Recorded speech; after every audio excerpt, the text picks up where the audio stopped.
নমস্কাৰ, আমাৰ আজিৰ ভিডিঅ'টোলৈ আপোনালোক সকলোকে স্বাগতম জনাইছোঁ আৰু আজিৰ ভিডিঅ'টোত আমি আলোচনা কৰিবলৈ গৈ আছোঁ আন এজন আহোম স্বৰ্গদেউৰ বিষয়ে। তেওঁৰ নাম হ'ল চুচেংফা। তেওঁ ১৬০৩ চনৰ পৰা ১৬৪১ চনলৈ অসমত ৰাজত্ব কৰিছিল। তেওঁক আমি প্ৰতাপ সিংহ, বুদ্ধি স্বৰ্গনাৰায়ণ বা বুঢ়া ৰজা নামেও জানো। তেওঁক কিয় বুদ্ধি স্বৰ্গনাৰায়ণ বা বুঢ়া ৰজা বুলি কোৱা হয় আমি ভিডিঅ'ৰ আগলৈকে জানিম। ঠিক আছে, ইয়াতে মন কৰিবলগীয়া কথা এটা, তেওঁক বুদ্ধি স্বৰ্গনাৰায়ণ বুলি কোৱা হয়, কিন্তু ইয়াৰ আগৰ ভিডিঅ'বোৰত আমি পাই আহিছিলো স্বৰ্গনাৰায়ণ টাইটেলটো কাৰোবাক দিয়া হৈছিলে। সেই ৰজাজনৰ নাম কি পাৰিলে আপোনালোকে কমেণ্ট বক্সত জনাব। ঠিক আছে, এতিয়া আমি আজিৰ ভিডিঅ'টোলৈ যাওঁ। প্ৰথমতে আমি ইন্ট্ৰডাকশ্যনটো চাম। Suchenfa was one of the most powerful and influential kings of the Ahom dynasty who ruled from 1603 to 1641. Susengphaa Ahom বংশৰ অন্যতম শক্তিশালী আৰু প্ৰভাৱশালী ৰজা আছিল, যিয়ে ১৬০৩ চনৰ পৰা ১৬৪১ চনলৈ ৰাজত্ব কৰিছিল। He was the 17th Swargadeo or king of the Ahom kingdom. তেওঁ আহোম ৰাজ্যৰ ১৭তম স্বৰ্গদেউ আছিল। ঠিক আছে, এইখিনি আছিলে তেওঁৰ বিষয়ে থুলমূল ইন্ট্ৰডাকশ্যন। এতিয়া নেক্সট আমি চাম আদাৰ names and টাইটেলছ।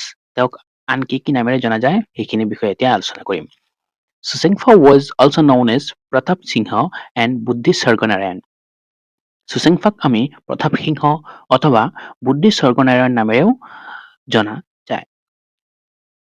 He received the title Buddhi Sargonarayan because of his political wisdom and administrative ability.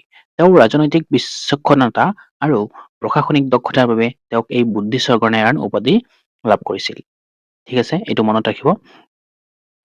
He was also known as Burha Raja, that is old king, because he became king at an advanced age. তেওঁ যথেষ্ট বয়সত ৰজা হোৱাৰ বাবে তেওঁক বুঢ়া ৰজা বা বৃদ্ধ স্বৰ্গনাৰায়ণ বুলিও কোৱা হৈছিল। অৰ্থাৎ তেওঁ যেতিয়া সিংহাসনত আৰোহণ কৰিছিল তেতিয়া বাকী ৰজাসকলৰ তুলনাত তেওঁৰ বয়সটো অকণমান বেছি আছিল, সেইকাৰণে তেওঁক বুঢ়া ৰজা বুলি জনা যায়। ঠিক আছে, এইখিনি আছিলে আদাৰ নেমছ এণ্ড টাইটেলছ। নেক্সট আমি চাম accession to the throne. Suchenfa became king after the death of his father Sukhamfa in 1603. ১৬০৩ চনত তেওঁৰ পিতৃ চুখাম্ফাৰ মৃত্যুৰ পিছত চুচেংফা আহোম ৰাজ্যৰ ৰজা হয়। He was about 58 years old when he ascended the throne. সিংহাসনত আৰোহণ কৰাৰ সময়ত তেওঁৰ বয়স প্ৰায় 58 বছৰ আছিল। সেইকাৰণেই তেওঁক বুঢ়া ৰজা বুলি কোৱা হৈছিল। ঠিক আছে, নেক্সট আমি চাম creation of new administrative posts. Suchenfa created new important administrative posts such as Borfukan and Borborua.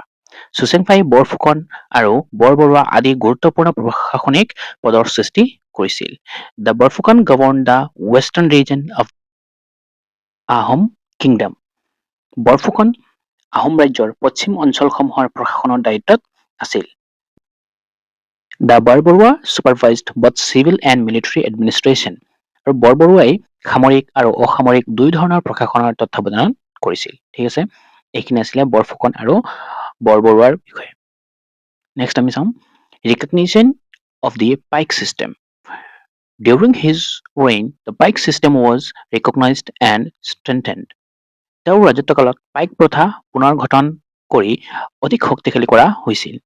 This recognition was carried out according to the plan of মোমাই তামুলী বৰবৰুৱা। এই পুনৰ গঠন মোমাই তামুলী বৰবৰুৱাৰ পৰিকল্পনা মতেহে কৰা হৈছিল। The pike system helped in strengthening the social and military organization of the Ahom state. পাইক প্ৰথাই আহোম ৰাজ্যৰ সামাজিক আৰু সামৰিক সংগঠন শক্তিশালী কৰি তুলিছিল। ঠিক আছে, এইটো আছিলে recognition of the Paika system. Next আমি চাম organisation of villages and society. Suchengpha organised villages and social structure in the kingdom. চুচেংফাই ৰাজ্যৰ গাঁওসমূহ আৰু সামাজিক গাঁথনি নতুনকৈ সংগঠিত কৰিছিল। This organization helped in maintaining law and order and defense of the kingdom. এই ব্যৱস্থাই ৰাজ্যৰ শাসন শৃংখলা আৰু সুৰক্ষা বজাই ৰাখিবলৈ যথেষ্ট পৰিমাণে সহায় কৰিছিল। ঠিক আছে, নেক্সট আমি চাম expansion of the kingdom. During Suchenfa's reign, the Ahom kingdom expanded towards the western part of Assam. চুচেংফাৰ ৰাজত্বকালত আহোম ৰাজ্যৰ সীমা পশ্চিম দিশলৈ বিস্তৃত হৈছিল। His reign also witnessed the beginning of conflicts between the Ahoms and the Mughal Empire. তেওঁৰ সময়তেই আহোম আৰু মোগল সাম্ৰাজ্যৰ মাজত সংঘাত আৰম্ভ হৈছিল। ঠিক আছে। নেক্সট আমি চাম public works and welfare. Susengphaa undertook several public welfare works for the benefit of the people. চুচেংফাই প্ৰজাৰ হিতৰ বাবে বহু জনকল্যাণমূলক কাম কৰিছিল। He constructed roads, forts and tanks in different parts of the kingdom. তেওঁ ৰাজ্যৰ বিভিন্ন অঞ্চলত আলি, গড় আৰু পুখুৰী নিৰ্মাণ কৰাইছিল। One famous example is Gargaon পুখুৰী। ইয়াৰে এটা উল্লেখযোগ্য উদাহৰণ হৈছে গড়গাঁও পুখুৰী, যিটো নেকি তেওঁৰ ৰাজত্বকালতেই খন্দোৱা হৈছিল। ঠিক আছে। Next আমি চাম importance of his administration. Suchengfa is considered one of the wisest and most capable ruler in Ahom history. Suchengfaক Ahom ইতিহাসৰ অত্যন্ত বিচক্ষণ আৰু দক্ষ ৰজা হিচাপে গণ্য কৰা হয়। The administrative system introduced during his reign remained effective until 1826. তেওঁৰ সময়ত আৰম্ভ কৰা প্ৰশাসনিক ব্যৱস্থা প্ৰায় 1826 চনলৈকে চলি আছিল। ঠিক আছে। নেক্সট আমি চাম Ahom Mughal conflicts. During Suchengfa's reign, the first major conflicts between the Ahom kingdom and the Mughal empire began. চুচেংফাৰ ৰাজত্বকালতেই আহোম ৰাজ্য আৰু মোগল সাম্ৰাজ্যৰ মাজত প্ৰথম গুৰুত্বপূৰ্ণ সংঘাত আৰম্ভ হৈছিল। The Mughals tried to extend their authority into the Brahmaputra Valley. মোগলসকলে ব্ৰহ্মপুত্ৰ উপত্যকাত নিজৰ শাসন বিস্তাৰ কৰিবলৈ চেষ্টা কৰিছিল। নেক্সট আমি চাম military and administrative strengthening. Suchengfa strengthened the military organization of the Ahom kingdom. চুচেংফাই Ahom ৰাজ্যৰ সামৰিক সংগঠন শক্তিশালী কৰিছিল। The recognition of the pipe system ensured sufficient manpower for both administration and warfare. পাইক প্ৰথাৰ পুনৰ্গঠনে প্ৰশাসন আৰু যুদ্ধ দুয়োটাৰে বাবে পৰ্যাপ্ত জনশক্তি নিশ্চিত কৰিছিল। ঠিক আছে। এইটো আছিলে এটা ইম্পৰ্টেণ্ট মুভ তেওঁৰ টাইমত। নেক্সট আমি চাম development and public welfare works. Suchengfa took several steps for development of the kingdom. চুচেংফাই ৰাজ্যৰ উন্নয়নৰ বাবে বহু গুৰুত্বপূৰ্ণ পদক্ষেপ গ্ৰহণ কৰিছিল। তাৰে ভিতৰত আমি পাই আহিছো অলপ আগতে roads, forts, embankments and tanks were constructed. তেওঁৰ সময়ত আলি, গড়, বান্ধ আৰু পুখুৰী নিৰ্মাণ কৰা হৈছিল। ঠিক আছে। নেক্সট আমি চাম legacy and historical importance. Suchengfa is remembered as one of the greatest ruler of the Ahom dynasty. চুচেংফাক Ahom বংশৰ সৰ্বশ্ৰেষ্ঠ ৰজাসকলৰ এজন হিচাপে স্মৰণ কৰা হয়। His administrative reforms strengthened the Ahom state for many years. তেওঁৰ প্ৰশাসনিক সংস্কাৰসমূহে বহু বছৰলৈ আহোম ৰাজ্যক শক্তিশালী কৰি ৰাখিছিল। ঠিক আছে। নেক্সট চাম আমি death and succession. After a long reign, Suchengfa died in 1641. দীঘলীয়া ৰাজত্বকালৰ পিছতে 1641 চনত চুচেংফাৰ মৃত্যু হয়। ঠিক আছে। After his death, the throne was succeeded by his son Sutamla. তেওঁৰ মৃত্যুৰ পিছত তেওঁৰ পুত্ৰ সুতামলা, যাক আমি জয়ধ্বজ সিংহ নামেও জানো, তেওঁ আহোম সিংহাসনত আৰোহণ কৰে। ঠিক আছে। তো এইখিনি আছিলে আমাৰ চুচেংফাৰ বিষয়ে আলোচনা। এতিয়া আমি এই আলোচনাৰ পৰা কিছুমান কুৱেশ্যন আনচাৰ ডিছকাছ কৰিম। কুৱেশ্যন নম্বৰ 1 হৈছে হু ৱাজ চুচেংফা? চুচেংফা কোন আছিল?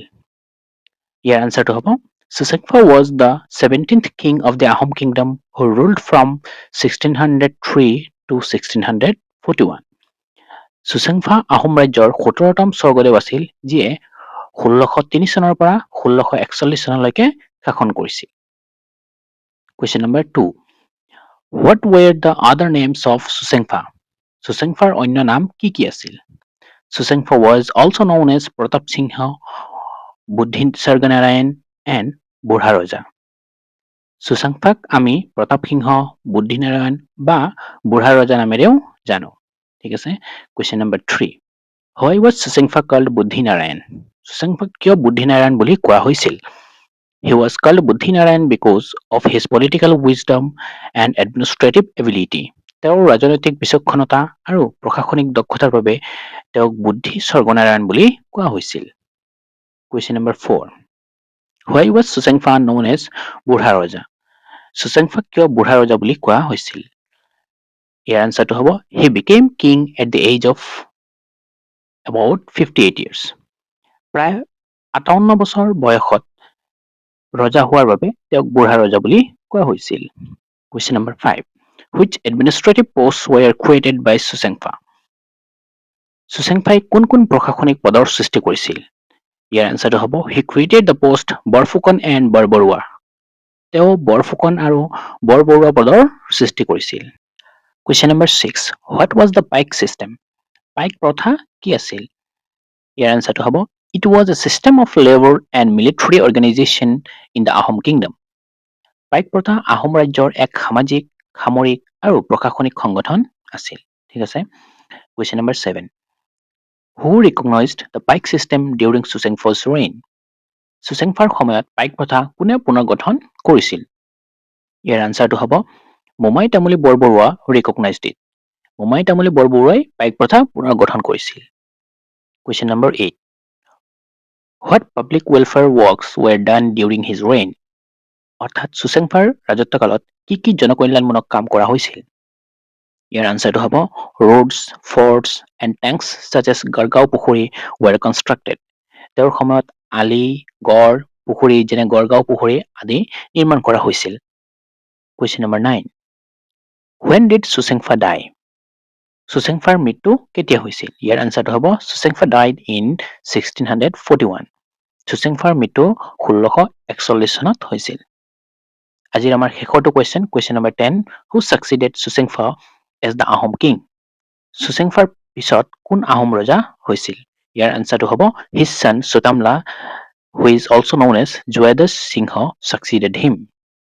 তেওঁৰে পুত্ৰ সুতামলা, যাক আমি জয়দছ সিংহ নামেৰেও জানো, তেওঁ আহোম ৰাজ্যৰ ৰজা হৈছিল। ঠিক আছে। তো এইখিনি আছিলে আজি আমাৰ আলোচনাৰ বিষয়বস্তু। আশা কৰিছো আপোনালোকে ভিডিঅ'টো শেষলৈকে চাইছে। ভিডিঅ'টো ভাল লাগিলে বন্ধু বান্ধৱীৰ লগত ভিডিঅ'টো শ্বেয়াৰ কৰি দিব আৰু চেনেলটো সাবস্ক্ৰাইব কৰি দিব। আজি ভিডিঅ'টো ইয়াতেই সামৰিছো। ধন্যবাদ।